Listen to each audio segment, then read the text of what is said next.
অগ্নিশ হবে। আমরা তো আসলে যার যার এই বিষয়ে আমার মনে হয় কোনো পক্ষের আর কোনো সিং না হওয়াটাই যথেষ্ট। কথা বলবার ছিল না যায়।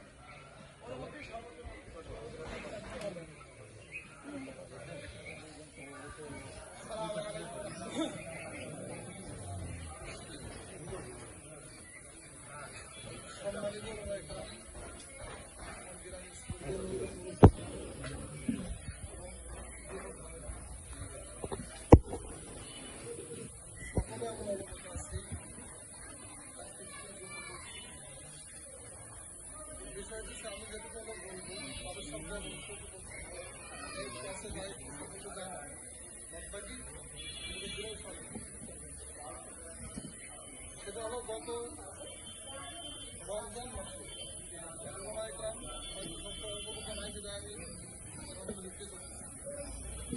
গত রমজান মাসে দিনের বেলা নবকান্দার থেকে হুজুরখান থেকে মসজিদ থেকে আমরা আসছি আজকে নিয়ে ভাই টাইম সদরের দোকানের সামনে নামছি। টাইম সদর আসে বলতেছেন বলতেছে ঘটনা তো তার সাথে সামনের ছেলের সাথে সামনের ছেলে যখন মাদ্রাসা করে আমি এবং হাদাসা বলার জন্য এলাই ক্যামেরার সামনে কারুর সরাসরি ক্যামেরার সামনে কারুর এই হিম্মত হয় নাই। পরবর্তীতে মেয়ে বাইরে ক্যামেরার সামনে নিয়ে আসলাম, সভাপতি আছে আরো যদি সবাই ক্যামেরা দেখলো। তার ছেলে যে 2 দিন মাদ্রাসায় ছিলাম বলে যেহেতু মাদ্রাসা নেই, তার প্রথম 2 দিন ছিল ঠিক সেই 2 দিন সম্পূর্ণ টাইমে তার বড় ভাইকে দেখানো হলো কোন সময় মাদ্রাসায় আসছে, কখন মাদ্রাসা থেকে বেরছে, কখন কোন জায়গায় ঘুমাইছে, ঘুমের থেকে কখন বাড়ি গেছে, সম্পূর্ণ ডিটেলস দেখানো হয়েছে। দেখার পরে সে চলে গেছে, তাকে বলা হয়েছে মেয়ে ভাই যা করবে আপনি করবেন। আমার সভাপতিও তারপর ছেড়ে দিয়েছিল যে তুমি বড় ভাই তোমার উপরে ছেড়ে দিলাম। সে বলছে আমাকে কথা রায় দিয়ে তার ছেলের সাথে বলৎকার করা হয়েছে অপবাদের। পরবর্তীতে আমি বুঝিয়াম না বুঝি একটু আমি হাতে সাথে চললাম যে বিগত একটু কাজ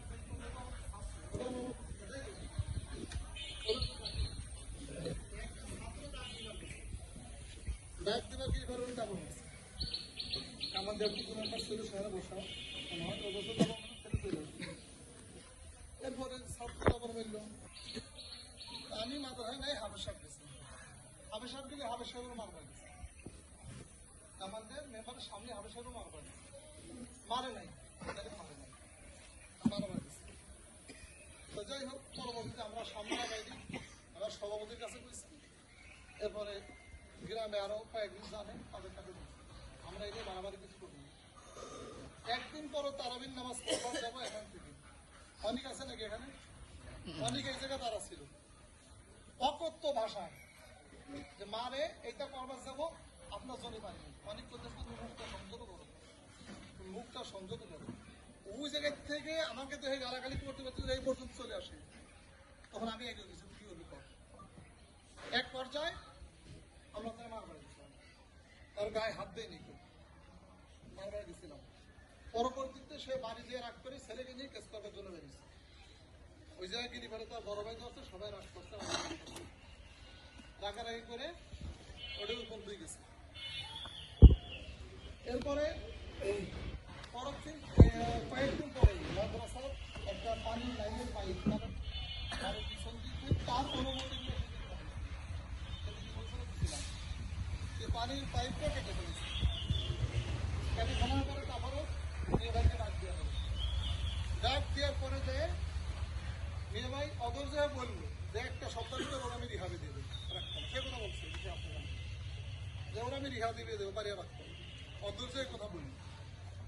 তা আমার সভাপতি বললো যে তুমি বড় ভাই মানুষ, তুমি যা তোমার কাছে বলছো তুমি যেটি ভালো ছিল ওটা চলে গেছে।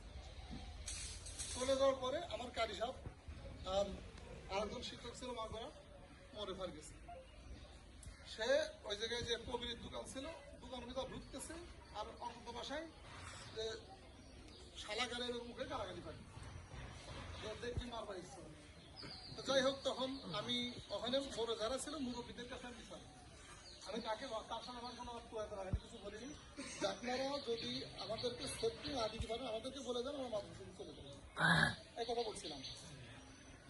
তখন তাই যাই হোক আমার উত্তেজনা হওয়ার পরে মুরব্বীরা তাকে মাদ্রাসাতে নিয়ে আসছে। সে এসে আমার হাত ধরে বলে দিচ্ছে যে আমি আপনাদেরকে গালাগালি করি নাই, আমার মাফ করে দেন। ওই সময় এই কথাটা সে বলছি, যেমন মাফ করে দেন, আমি আপনাদেরকে গালাগালি পাই, এই কথা হলো বলছি। এখন বিষয় হচ্ছে যে প্রথমই যে ভূমিকাটা দেখেন, যদি এইটা কিন্তু পরিমাণ হুজুকার ফাঁসি হয়, আপনারা প্রমাণ পান নাই, কিছু করেন নাই, কিন্তু প্রমাণ পানি তুলো ধরে উঠে যেত। এই তারিখে যদি প্রমাণ পাতেন তুলো ধরে উঠে যেত। ওই রাত্রে বোঝেন নাই, আমি কিনা দেহাবিষয় ছিল না, আমি কিনা কেউ দেহাবিষয় ছিল না, কিন্তু তার এই পায়তারাগুলো আমরা কি ক্ষতি করছি যেমন তালাশ করে দেখেছি, তার সাথে কি ক্ষতি করলাম আমরা এই যে তালাশ করে দেখেছি। এখন আমার দাঁড়াইছি, এইটাও জানেন, সেটাও জানালাম, এরকম যাতে কোনো ঘটনা গ্রামে না হয়, এরকম একটা সুস্থ বিচার আমার মুরব্বীর কাছে আছে। ভালো কথা।